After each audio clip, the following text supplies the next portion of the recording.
Welcome to Little Bottles, Big Shifts, the ADHD wellness podcast for women. I'm Imelda, and each week I'll be bringing you bite-sized tips, real talk, and a dash of essential oil goodness to help you shift from frazzled to flourishing. So, let's get on with it, shall we? Enjoy the episode. All right, peeps, and welcome to episode 3. Where this week we're asking, meds or no meds? It's a chunky question and such a fascinating subject to cover. And whilst I can't give you the answer, because that's something only you can decide, I can share my thoughts, my experiences, and what I've learnt so far. So whether you're completely new to ADHD or just fresh from a diagnosis or sitting in that should I, shouldn't I limbo, then keep listening. So why is the medication question such a big decision? Well, the medication or not conversation is one of the first big crossroads after your diagnosis. It can feel loaded with expectations from your own, your family's, your GPs, your hairdressers, your postman. Everyone seems to have an opinion. So you might feel pressure either way, from people thinking that medication is the only way, or from people who think that you should just go natural or just try harder. So you're not failing if you try meds, and you're not failing if you don't. This is about tools and finding what works for you. So what ADHD meds actually do? They fall into 2 categories: stimulants, such as Ritalin, Concerta and Elvance, and non-stimulants, such as Strattera. They're not happy pills or personality changes, and they don't give you skills. They give you the capacity to use the skills you already have or that you want to build. Think of it like wearing glasses.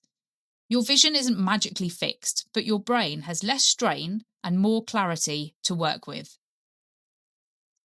So for me, getting diagnosed earlier this year, I don't know how I managed to get away with not knowing I had ADHD for so long.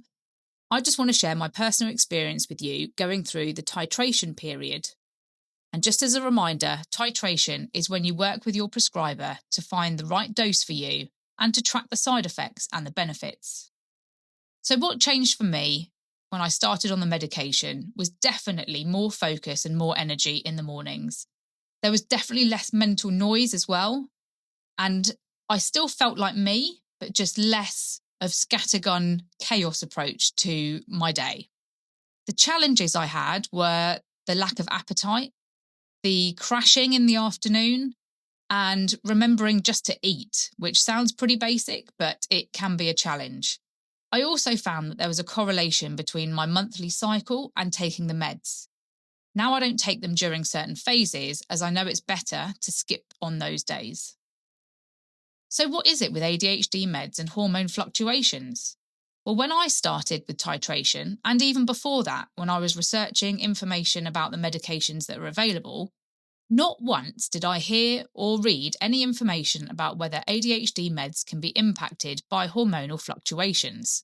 However, being the neurospicy nerd that I am, I started to look into this a bit more. You're welcome. So as you enter your luteal phase and your estrogen levels drop, many people with ADHD report more inattention, impulsivity, and general mood wobbliness. So you may find that these are the meds don't even touch the side type days. I certainly do. Small but growing clinical evidence suggests reduced stimulant response right before a period, with some patients doing better on a slightly higher premenstrual dose under their prescriber's guidance. So tracking symptoms against your cycle can make patterns obvious and guide tweaks, as it did for me, for dosage timing, short-lived dose adjustments, or adjusting your workload on those days, if that's at all possible. Estrogen boosts dopamine signalling, the same neuropathways that stimulants target. So when estrogen falls, this is why you can feel under-medicated. So I would suggest doing a 2 to 3 cycle experiment. Note the meds that you're taking, your sleep, your appetite, your mood, focus, and of course your cycle dates. Even if it's just a simple emoji score, that is all that you need. You can then use this information in conversation with your prescriber if you feel comfortable to do so. And I've even added a free tracker template for you to download in the show notes. Now, there's also the conversation around medical cannabis, and this can be legally prescribed for ADHD in the UK by certain specialists. NHS access is extremely limited, and most ADHD-related prescribing for medical cannabis happens via private clinics. Evidence for ADHD and medical cannabis is still mixed and limited, but it is growing in popularity. Now, if you do get a legal prescription, driving is permitted only if you're not impaired and you stay within your prescription dosage guidelines. This is not an endorsement or a recommendation, and evidence for ADHD is still emerging. Access in the UK is specialist only, and there are legal and driving rules that you must consider. But it's worth looking into if you think this might be something that could help you. So things to consider when you're looking into medications is your lifestyle.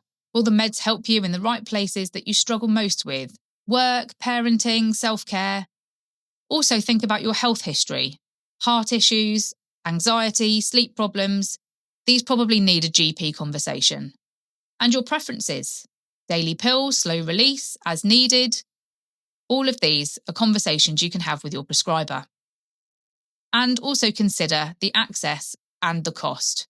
NHS waiting times versus private titration. And my advice would be just to approach this with a trial mindset. It's not a forever decision. You can start, you can stop, you can change dose, you can pause.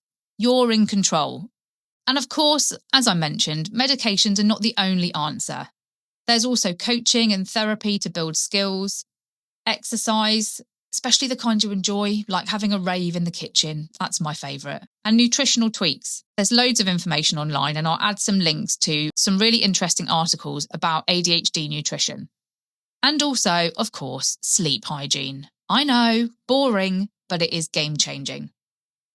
And of course, for me, essential oils plays a massive role in this as well. The blends that I use for focus, calm and emotional regulation are lemon, peppermint, rosemary and Intune. And I'll add a link in the show notes as well if you're interested in any of my ADHD oil recommendations. So just remember, it's your decision and you go at your pace. You can say yes now, no later, or the other way round. And don't rush. You are allowed to take your time. The best decisions come from information, not pressure. So, meds or no meds? It's your call, but I hope this chat has made the choice feel a little less scary and a lot more doable. If you're thinking about meds, talk to your GP, write down your questions and keep a note of what daily life feels like now, so then you can compare it later. If you're not thinking about meds, that's totally cool too.